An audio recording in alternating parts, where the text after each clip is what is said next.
Corak budaya mempunyai dua taksonomi dalam menganalisis corak perlakuan yang wujud dalam setiap budaya. Hofstede juga mempercayai bahawa masyarakat mempunyai sebuah program mental yang diadaptasi dalam keluarga seawal dari zaman kanak-kanak dan merupakan salah satu komponen budaya yang diamalkan oleh majoriti kelompok masyarakat dalam sesebuah budaya. Empat dimensi nilai, yang pertama individualism, collectivism, kedua uncertainty avoidance, ketiga power distance dan keempat masculinity femininity. Belgium merupakan sebuah negara di sebelah barat laut Eropah yang bersepadan dengan beberapa negara iaitu Belanda di sebelah utara, Jerman di sebelah timur, Luxembourg di sebelah tenggara dan Perancis di barat daya.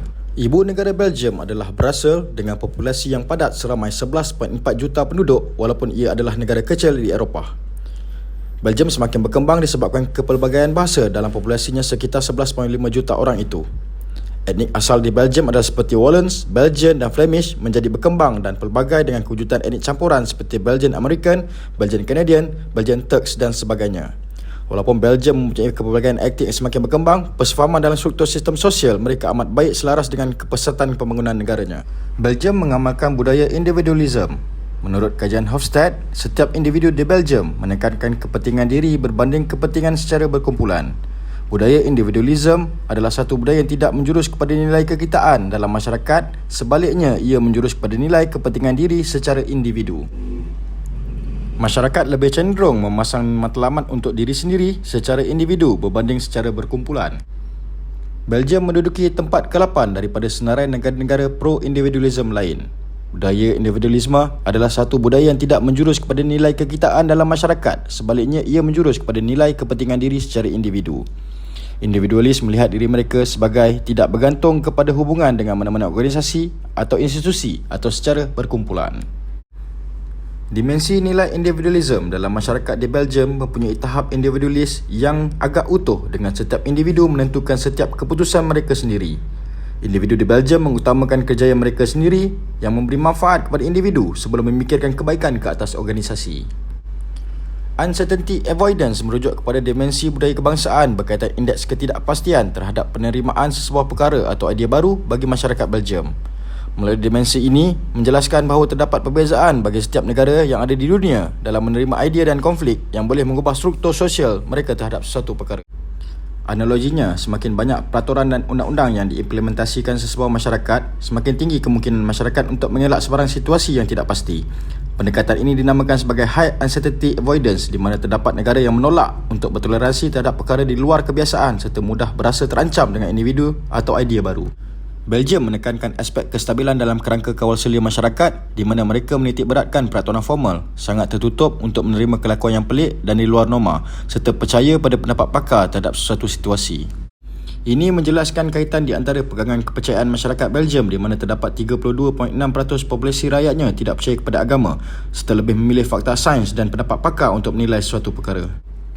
Sebagai contoh, jika terdapat sebarang pembaharuan berkenaan budaya luar yang cuba membawa ideologi ke Belgium, masyarakat di sana akan merasa terancam serta memilih undang-undang kawalan sedia ada untuk menolak penerimaan secara langsung. Begitu juga dengan uniknya pemahaman sedia ada mereka, di mana wanita diberi nilai eksklusif serta mempunyai kesamarataan dari sudut komposisi pekerjaan dan membuat keputusan. Jika terdapat insiden atau situasi baru yang menyinggung wanita di sana, peraturan serta undang-undang Belgium melarang secara total sebarang situasi yang mengundang kepada perlakuan tersebut. Secara fundamentalnya, Belgium menekankan prinsip perkongsian kuasa hampir setara bagi kedua-dua jantina, di mana penetapan ini telah mengangkat nilai wanita sebagai sebahagian daripada proses pembuatan keputusan dan pembangunan. Masyarakat di Belgium mengamalkan high power distance. Masyarakat Belgium menjelaskan keadaan di mana terdapat formalit yang utuh dari sudut hierarki organisasi dan rasa hormat yang tinggi, di mana superior dianggap pada kelas yang berbeza dan menuntut subordinate membawa peranan dalam ruang lingkup yang terbatas. Ini kerana mereka sangat mementingkan pemusatan kuasa dan kepentingan status, dan ada kalanya polisi seterdasar di Belgium dibuat secara autokratik. Pematuhan arahan boleh dikatakan berada pada tahap yang tinggi, di mana struktur arahan ini dibawa dari atas ke bawah tanpa sebarang pertikaian. Masyarakat Belgium memahami secara konseptual terdapat peranan yang melibatkan superior dan subordinate dalam sebuah organisasi. Struktur mengenai pangkat, panggilan, rasa hormat dan formaliti menjadi kriteria utama bagi negara yang mengamalkan konsep ini.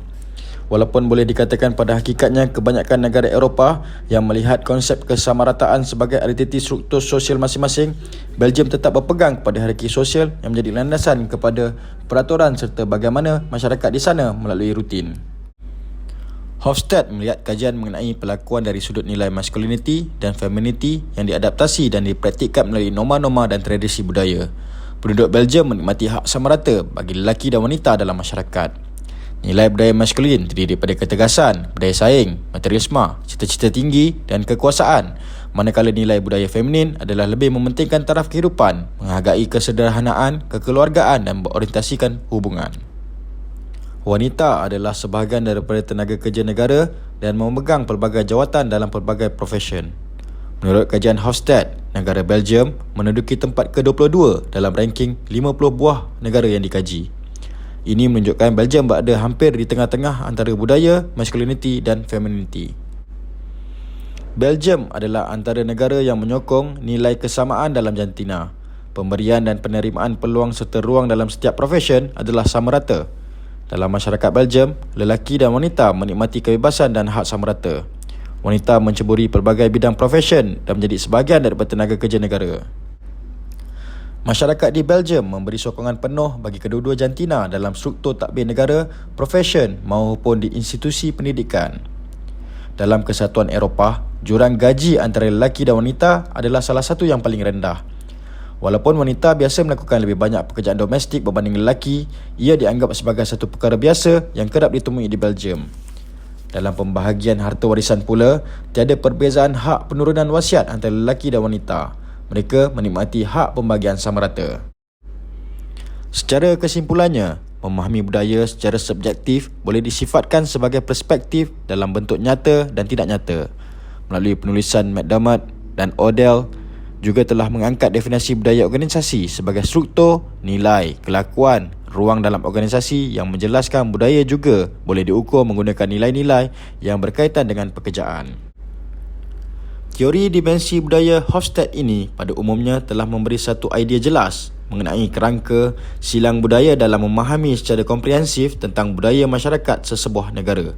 Pemahaman yang baik terhadap teori ini membolehkan kaedah pembuatan keputusan khususnya dalam sesebuah organisasi dapat dilaksanakan dengan tepat dan relevan bersandarkan nilai budaya yang mampu mempengaruhi kepimpinan. Naratif pemerkasaan teori Hofstede ini pada akhirnya mampu menggerakkan individu dalam organisasi untuk mencapai matlamat yang ditetapkan. Ini dilihat sebagai sebuah platform yang mampu menjadi pemudah cara kepada semua pihak yang ingin mencari titik pandangan di sebalik dinamiknya setiap lapis budaya dalam sesebuah masyarakat. Sekian pembentangan tajuk kami mengenai dimensi nilai budaya untuk negara Belgium dan semoga anda mendapat manfaat dari video kami tadi. Sekian, wabillahi taufik wa hidayah. Wassalamualaikum warahmatullahi wabarakatuh.